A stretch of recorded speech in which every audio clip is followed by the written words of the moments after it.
আজকে আমি মাত্র 10 মিনিটে সকালের জন্য খুবই মজাদার সেই সাথে স্বাস্থ্যকর একটা রেসিপি শেয়ার করছি। রেসিপিটা বানানোর জন্য একটা মিক্সিং বোলে নিয়ে নিয়েছি হাফ কাপের একটু বেশি সুজি। সুজির সাথে দিয়ে দিলাম অল্প একটু টক দই আর অল্প একটু জল দিয়ে নাড়াচাড়া করে সুজিটা মিশিয়ে নেব।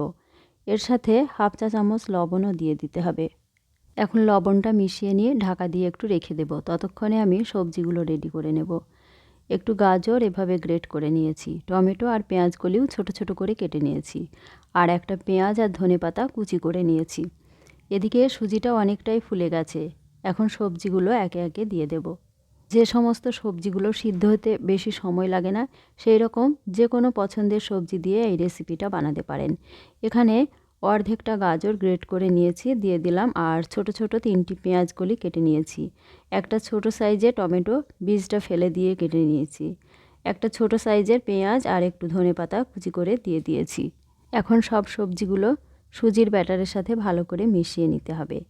আমি এখানে অনেকগুলো সবজি ব্যবহার করেছি, আরও সবজি আছে, তবে 2-1 রকম সবজি দিয়েও রেসিপিটা বানাতে পারেন। সেক্ষেত্রে সবজির পরিমাণটা আরও একটু বাড়িয়ে দিতে হবে।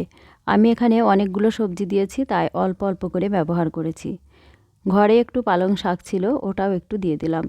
সবজি পরোটার কালারটাও সুন্দর আসবে আর খেতেও ভালো লাগবে। সমস্ত সবজিগুলো সুজির সাথে ভালো করে মিশিয়ে নিতে হবে। মেশানো হয়ে গেলে হাফ চা চামচ বেকিং পাউডার দিয়ে দিলাম। এর সাথে সামান্য একটু জল দিয়ে আবারও ভালো করে মিশিয়ে নিতে হবে। বেকিং পাউডারের পরিবর্তে বেকিং সোডা বা ইনোও ব্যবহার করতে পারেন। সেক্ষেত্রে আরও কম পরিমাণে ব্যবহার করতে হবে। ব্যাটারটা খুবই ঘন ছিল, তাই আরও একটু জল দিয়ে দিয়েছি। তবে এই ব্যাটারটা একটু ঘনই হবে, খুব একটা পাতলা করা যাবে না, তাহলে আবার পরোটার সেই আসল স্বাদটা আসবে না। এখন একটা প্যান গরম করে সর্ষের তেল দিয়ে দিয়েছি। তেলটা প্যানের গায়ে ভালোভাবে সব জায়গায় লাগিয়ে দিয়ে একটু জোয়ান তেলের উপর ছড়িয়ে দিলাম। এখন 2-3 হাতা করে ব্যাটার তেলের উপর দিয়ে প্যানের চারিদিকে ছড়িয়ে দিতে হবে। ব্যাটারটা এইভাবে গোল করে প্যানের চারিদিকে ছড়িয়ে দেব। তারপর অসমান জায়গাগুলো হাতার নিচের অংশ দিয়ে সমান করে নিতে হবে, তাহলে দেখতেও ভালো লাগবে আর সব জায়গায় ভালোভাবে ভেজে নেওয়া যাবে। আর চুলার হিটটা মিডিয়ামে রাখতে হবে। প্রথমে 1 মিনিট ঢাকা দিয়ে রেখে দেব, এতে করে খুব তাড়াতাড়ি কুক হয়ে যাবে। এখন ঢাকাটা সরিয়ে চারিদিকটা চেক করে নেব। নিচের থেকে উঠে আসছে, এখন উল্টে দিতে হবে। পরোটার উপরটাও কতটা চেঞ্জ হয়ে গেছে দেখুন। আর উপরটা এরকম চেঞ্জ হয়ে গেলেই উল্টে দিতে হবে। উল্টে দেওয়ার পরে সাইড দিয়ে একটু তেল দিয়ে দিচ্ছি। সর্ষের তেলের পরিবর্তে সাদা তেলটাও ব্যবহার করতে পারেন, আবার ঘি বা বাটারও দিতে পারেন। সেক্ষেত্রে পরোটার টেস্ট আরও ভালো হবে। এইভাবে 2 পিঠ ভালো করে ভেজে নিতে হবে। তেলের উপর জোয়ানটা ছড়িয়ে দেওয়ার জন্য সবজি পরোটাটা আরও খেতে ভালো লাগে। তবে জোয়ানের পরিবর্তে কালো সরষেও ছড়িয়ে দিতে পারেন।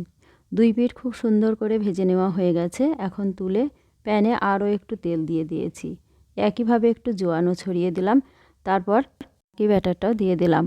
যে পরিমাণ ব্যাটার বানিয়ে নিয়েছিলাম তাতে এই রকম সাইজের 2টো পরোটাই হবে। ব্যাটারটা দেখুন পুরো সবজিতে ঠাসা। বাচ্চারা তো এমনিতে শাকসবজি খেতে চায় না, তো এইভাবে বেশি করে সবজি দিয়ে সবজির পরোটা বানিয়ে দিলে তৃপ্তি করে খেয়ে নেবে।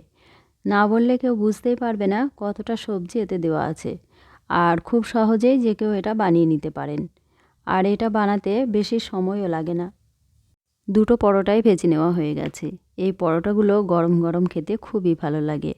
আর এটা হেলদি খাবার, তাই নিশ্চিন্তে বাচ্চাদের টিফিনেও দিতে পারেন, আবার সকালের নাস্তায়ও রাখতে পারেন, আবার ডিনারেও রাখতে পারেন।